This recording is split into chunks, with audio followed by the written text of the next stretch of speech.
नमस्कार। आज के इस एक्सप्लेनर में हम एक ऐसे भारी डर पर बात करने वाले हैं जो हाई स्कूल के बाद अक्सर हर युवा को डराता है। एक अजीब सी घबराहट होती है ना। ऐसा लगता है जैसे अपनी खुशी और जिंदा रहने के लिए पैसे कमाने में से किसी एक को ही चुनना पड़ेगा। हाई स्कूल के बाद की ये दुनिया अचानक से बहुत कंफ्यूजिंग लगने लगती है, इसीलिए एक क्लियर स्ट्रैटेजी होना बहुत जरूरी है। और यहीं से जन्म लेता है ये सबसे बड़ा सवाल, क्या इंसान को अपने पैशन यानी जुनून के पीछे भागना चाहिए या फिर सिर्फ पैसे के।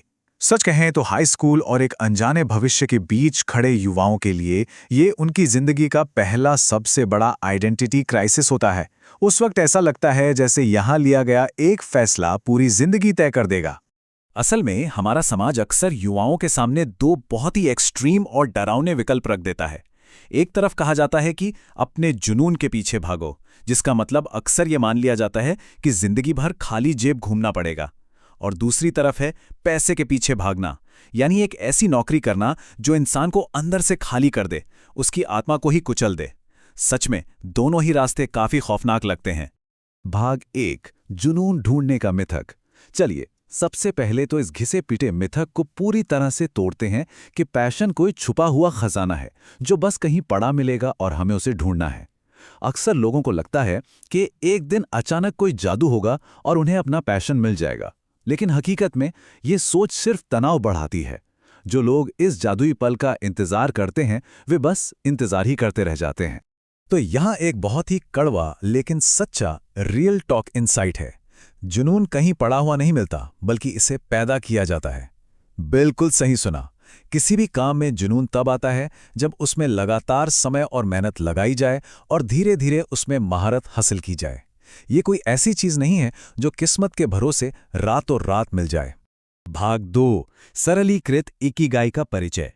अब इस मानसिक धुंध और भविष्य की घबराहट को कम करने के लिए हमें आत्मखोज के एक बहुत ही सॉलिड और रणनीतिक ढांचे की जरूरत है। एक ऐसा कंपस जो हवा हवाई बातें न करे, बल्कि जमीनी हकीकत पर रखकर सही दिशा दिखाए। और यही एंट्री होती है सिंप्लीफाइड इकिगाई की। ये कोई गोलमोल मोटिवेशनल सलाह नहीं है, बल्कि एक बहुत ही प्रैक्टिकल कॉन्सेप्ट है। सरल शब्दों में कहें तो ये एक ऐसा रणनीतिक पॉइंट है जहां किसी इंसान की खास स्किल्स और इस असली दुनिया की डिमांड, ये दोनों आपस में आकर मिलते हैं। बात सिर्फ इसकी नहीं है कि क्या करना अच्छा लगता है, बल्कि ये भी देखना है कि इस दुनिया को असल में चाहिए क्या। इसे एक ओवरलैपिंग नक्शे की तरह सोचिए। वो एकदम परफेक्ट स्वीट स्पॉट ठीक वहीं पर है जहां कोई इंसान अपने किसी काम में मास्टर है और उसी काम की बाजार में बहुत ज्यादा जरूरत भी है। बस जहां ये दोनों चीजें टकराती हैं, वहीं पर खुशी और आर्थिक स्थिरता दोनों एक साथ मिलती हैं। तो अगर हम इसे एक फॉर्मूले की तरह देखें तो सफलता का मतलब है कौशल प्लस मांग। ये साधारण सा गणित भविष्य की सारी चिंताओं को छूमंतर कर देता है। अब करियर बनाना कोई अंधेरे में तीर चलाना या किसी चमत्कार का इंतजार करना नहीं है। ये सिर्फ एक स्किल को तैयार करने और उसे बाजार की जरूरत के साथ जोड़ने का एक सीधा सा लॉजिक है। भाग 3, एक सरल दैनिक अभ्यास। अब सिर्फ थ्योरी से तो काम नहीं चलेगा, है ना? तो चलिए एक बहुत ही प्रैक्टिकल और ठोस कदम पर बात करते हैं, जिसे आज शाम 5 बजे तक आसानी से उठाया जा सकता है। ये एक सिंपल रियलिटी चेक है। इसके 3 चरण हैं। पहला, अपने किसी भी एक वर्तमान स्किल को पहचानिए, चाहे वो कितनी भी छोटी क्यों ना हो। दूसरा, थोड़ी रिसर्च कीजिए कि क्या असली दुनिया में उसकी कोई मांग है। और तीसरा, उसी फील्ड के किसी प्रोफेशनल को अप्रोच कीजिए और उनसे सिर्फ 10 मिनट की बातचीत का समय मांगिए। भविष्य की चिंताओं में डूबने से लाख गुना बेहतर है कि अपने स्किल्स को आज के बाजार की सच्चाई पर टेस्ट किया जाए। तो अगर हम इन बातों का निचोड़ निकालें तो बात बिल्कुल साफ है। किसी जादुई बुलावे या कॉलिंग का इंतजार करना बंद करना होगा।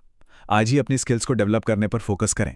जब किसी काम में महारत हासिल होगी तो जुनून अपने आप पैदा हो जाएगा। और सबसे जरूरी बात, उस चौराहे को खोजना होगा जहां स्किल और दुनिया की डिमांड आपस में मिलते हों।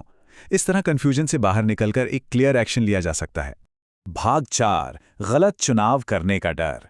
अब इस पूरी रणनीति को समझ लेने के बाद भी एक और बहुत बड़ा मनोवैज्ञानिक डर है जो अक्सर छात्रों का रास्ता रोकता है। सब कुछ जानने के बाद भी कदम आगे बढ़ाने से पहले ही एक बहुत बड़ा बैरियर सामने आ खड़ा होता है। यहाँ एक बात याद रखना बहुत सुकून देता है। करियर कोई एक दरवाजा नहीं है जिसके अंदर जाने के बाद वापस ना लौटा जा सके, बल्कि ये तो कई सारे गलियारों की एक लंबी श्रृंखला है। जो पहली पसंद होती है वो कभी भी आखिरी नहीं होती। असली सफलता कोई एकदम सीधी ना टूटने वाली लकीर नहीं है। ये एक टेढ़ी मेढ़ी जर्नी है जिसमें इंसान लगातार सीखता है और रास्ते बदलता है। तो फिर एक गलत चुनाव करने का इतना खौफ क्यों है? ये एक बहुत ही जबरदस्त सवाल है। आखिर क्यों ये डर युवाओं को शुरुआत करने से पहले ही लकवाग्रस्त कर देता है? हमारे अगले यानी दूसरे एक्सप्लेनर में हम एनालिसिस पैरालिसिस की इसी मनोवैज्ञानिक कैद को बहुत गहराई से समझेंगे। और ध्यान रहे, ये चर्चा हमारे तीसरे एक्सप्लेनर का बेस बनेगी, जहां हम इस डर को हराकर अपना पहला असली कदम उठाने की रणनीति पर बात करेंगे। आज के लिए बस इतना ही। इस सवाल पर जरूर सोचिएगा।